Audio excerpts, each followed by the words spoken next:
जैसे ही मैं 18 साल की जवान हुई तो मेरी माँ हर रात सोते वक्त मुझे एक इंजेक्शन लगाती और कहती, बेटी ये लगाने से तुम्हारे जिस्म में ऐसा बदलाव होगा कि कोई भी तुम्हारी तरफ गंदी नज़र से नहीं देखेगा। और मैं भी चुपचाप वे इंजेक्शन लगवा लेती क्योंकि मुझे मर्दों की हवस भरी नज़रों से उलझन होती थी और मैं भी यही चाहती थी कि जब भी घर से बाहर निकलूं उन नज़रों से मैं महफूज रहूं।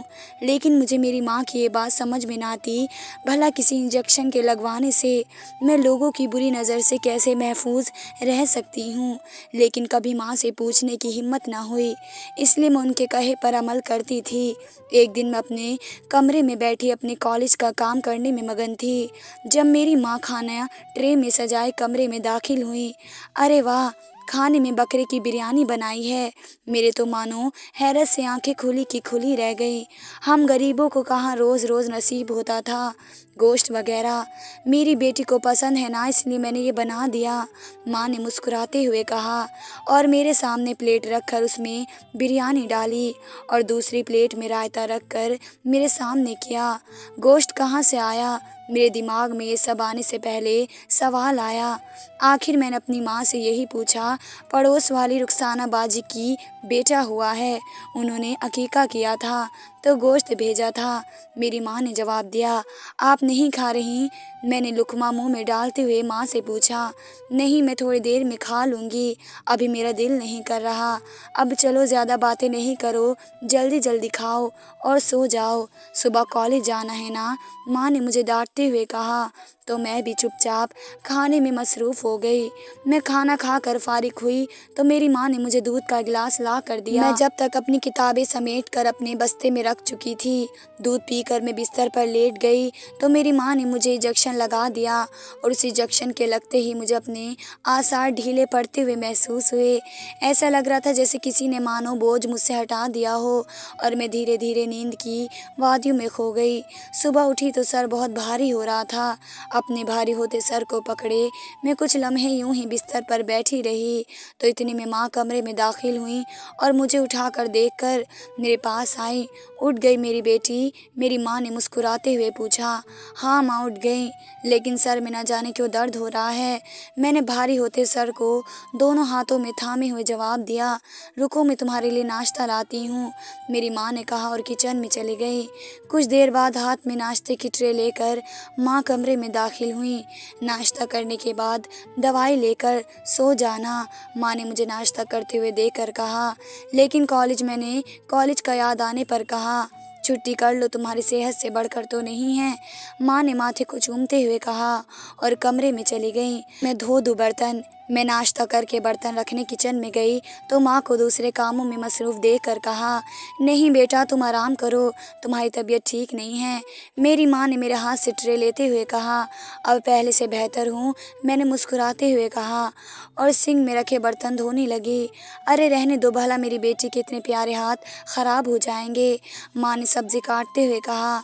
मैं कौन सा कहीं की शहज़ादी हूँ जो मेरे हाथ ख़राब होने से कोई फ़र्क पड़ेगा, मैंने हंसते हुए कहा और सारे बर्तन धोकर फारिग होकर कमरे में बैठी टीवी देखने में मग्न हो गई कि अचानक माँ के फ़ोन पर बेल बजी।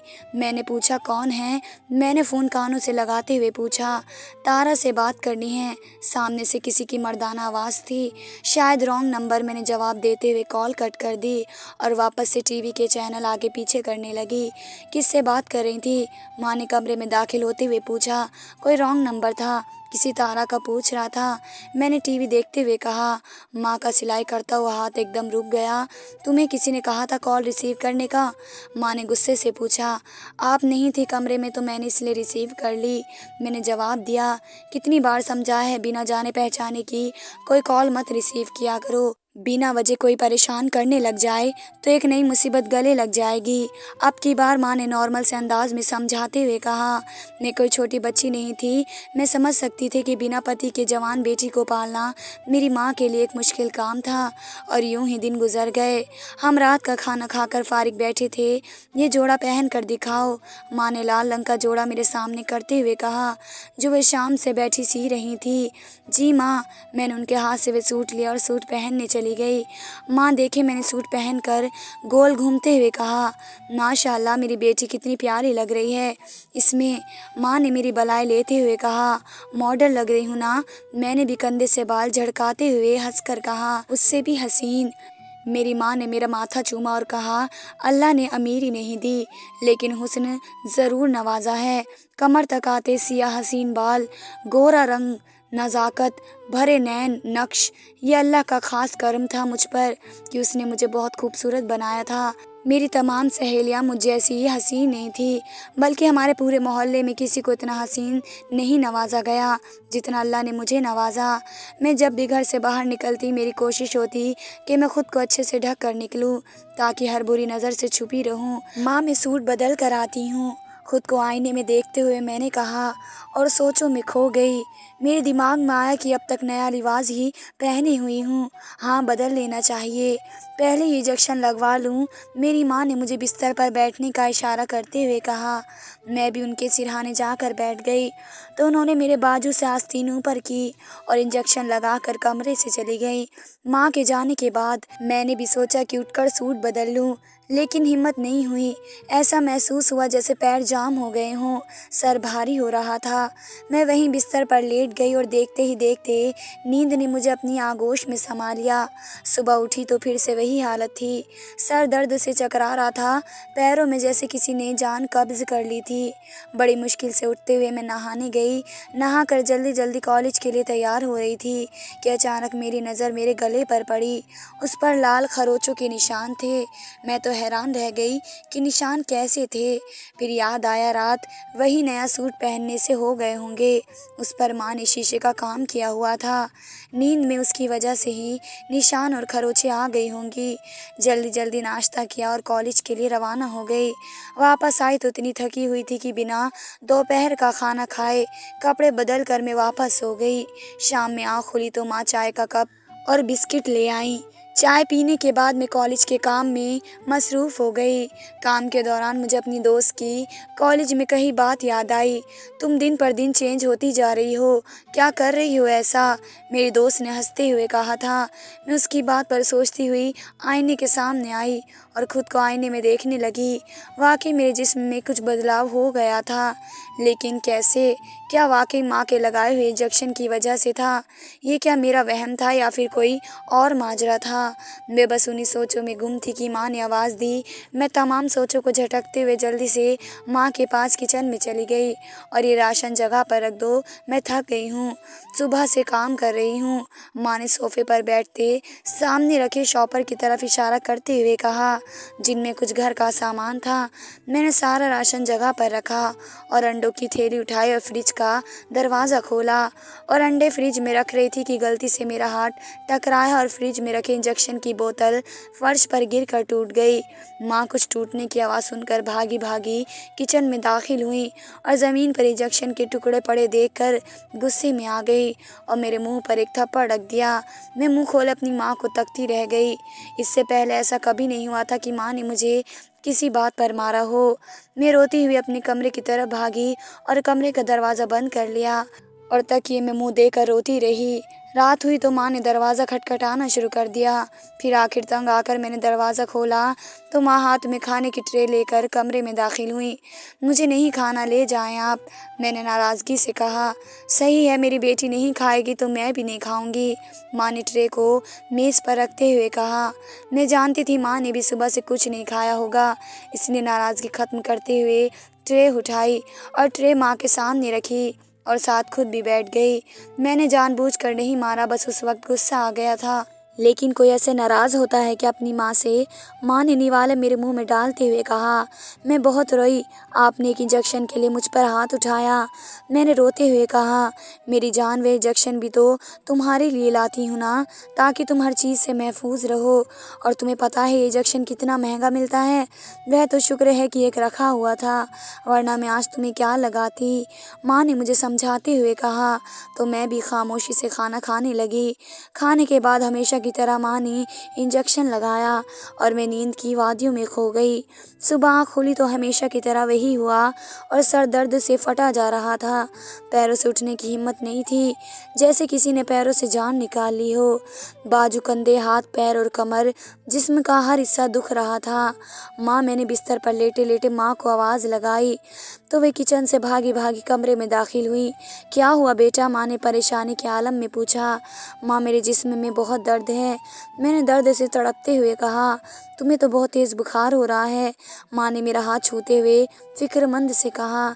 जल्दी से मेरे लिए नाश्ता बना कर लाई और अपने हाथ से नाश्ता करवा कर दवाई दी। मैं दवाई लेकर बिस्तर पर लेटी हुई थी। माँ ने मेरे माथे पर ठंडे पानी की पट्टियाँ करनी शुरू कर दी, लेकिन बुखार था कि उतर ही नहीं रहा था। माँ ने चादर ओढ़ी और मेडिकल स्टोर से दवाई ले आई और मुझे दवाई दी। मैं दवाई खाते ही सो गई और शाम को उठी तो बुखार काफ़ी कम हो चुका था। माँ ने अपने हाथ से मुझे खाना खिलाया। आज माँ ने मुझे इंजेक्शन नहीं लगाया और ख़ुद चली गई। मैं भी पहले ही बुखार की वजह से और फिर दवाई के असर से फ़ौरन सो गई। सुबह तक बुखार भी सही हो चुका था, लेकिन जिस्म में दर्द अभी भी था। मुँह हाथ धोकर नाश्ते के लिए कमरे से बाहर जाने लगी तो मेरे कदम आईने के सामने से गुजरते हुए रुक गए। मैं धीरे धीरे कदम उठाती हुई आईने के पास पहुंची और आईने में अपना अक्स देखने लगी। गर्दन पर दोबारा से वैसे ही निशान थे जैसे कुछ रोज़ पहले थे, लेकिन अब ये निशान ताज़े थे, जैसा आज कल ही चोट लगी हो। मैंने धीरे से उन निशानों को छुआ तो ये कैसे आ गए, मैंने खुद से ही सवाल किया। और फिर नज़र हाथ पर पड़ी तो हाथ पर भी कुछ निशान थे। मेरी समझ से बाहर था कि निशान कैसे आए और कब आए, मुझे पता ही नहीं चला। फिर घड़ी में टाइम देखा तो मालूम हुआ कि उन सोचों में मैं कॉलेज के लिए लेट हो चुकी थी। जल्दी जल्दी बस्ता उठाए मैं कॉलेज के लिए भागी। घर आई तो थकी हुई सो गई और उठकर कॉलेज का काम किया। माँ किचन में थी। कॉलेज के काम से फारिग होकर मैं भी माँ के पास चली गई। आज फिर गोश्त, मैंने कुकर में झाँकते हुए देखकर हैरत से पूछा। हाँ, मेरी बेटी को पसंद है ना? माँ ने कुकर में चम्मच हिलाते हुए जवाब दिया। मैंने कहा, माँ कहाँ से आया? तो माँ का चम्मच हिलाते हुए हाथ रुक गया और बोली कि सिलाई के लिए अच्छे खासे जोड़े मिल गए थे, बस उन्हीं के पैसे मिले तो सोचा आज गोश्त बना लूँ। मेरी बेटी को पसंद जो है। उन्होंने मुझे देखा, फिर नज़रें इधर उधर करते हुए जवाब दिया। ना जाने क्यों मेरा दिल बेफिक्री ना हो रहा था। खैर, फिर हमने खाना खाया और खाने के बाद माँ मुझे इंजेक्शन लगाने के लिए इंजेक्शन लेने किचन में चली गई। फिर अचानक से माँ के चिल्लाने की आवाज़ आई। मैं परेशानी से भागती हुई किचन में दाखिल हुई।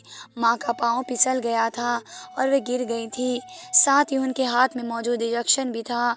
मैंने माँ को सहारा देते हुए उठाया, लेकिन उनसे उठा नहीं जा रहा था। उनके पैर में मोच आ गई थी। मैं माँ को सहारा देते हुए कमरे तक लाई और उन्हें बिस्तर पर लिटाया। उनके पैरों में सूजन हो चुकी थी। मैंने जल्दी से दवाई लगाकर पट्टी बांधी और दर्द की गोली देकर उन्हें सुलाया और कमरे में आ गई।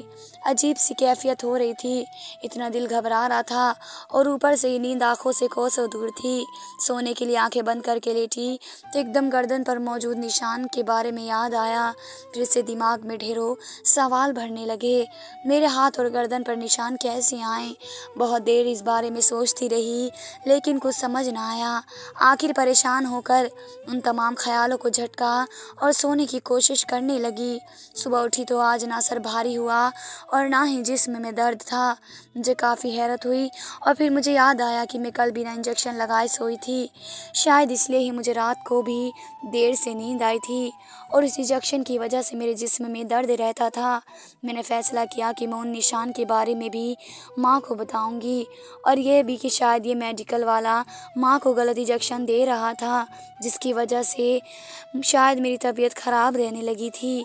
और फिर मैं कॉलेज की छुट्टी लेकर घर के कामों में मसरूफ़ हो गई। माँ का और अपना नाश्ता बनाया, घर की सफाई की, बर्तन धोए। सब कामों से फारिग हुई तो मोहल्ले की कुछ औरतें माँ की तबीयत का मालूम करने घर आ गईं, क्योंकि माँ रोज़ दोपहर में मोहल्ले में आए हुए सब्ज़ी वाले भाई से सब्ज़ी लेती थी, तो मोहल्ले की बाकी औरतें भी उनसे ही लेती थी। इसलिए माँ की रोज़ सबसे मुलाकात हो जाती। आज माँ को सब्ज़ी लेने ना आते देखकर वे उनकी तबीयत पूछने घर आ गईं।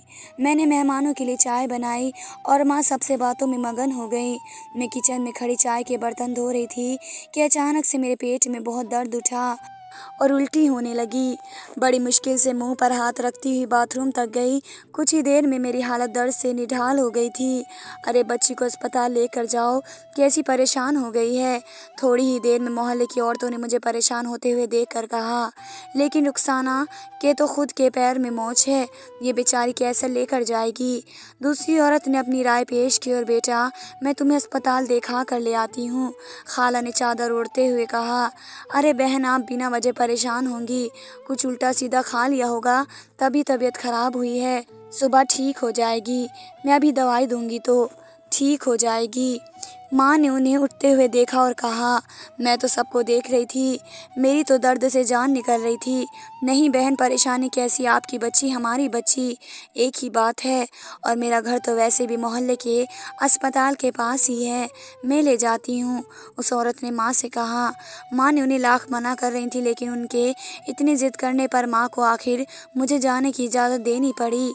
मैं मोहल्ले के अस्पताल में बैठे अपने नंबर आने का इंतज़ार कर रही थी।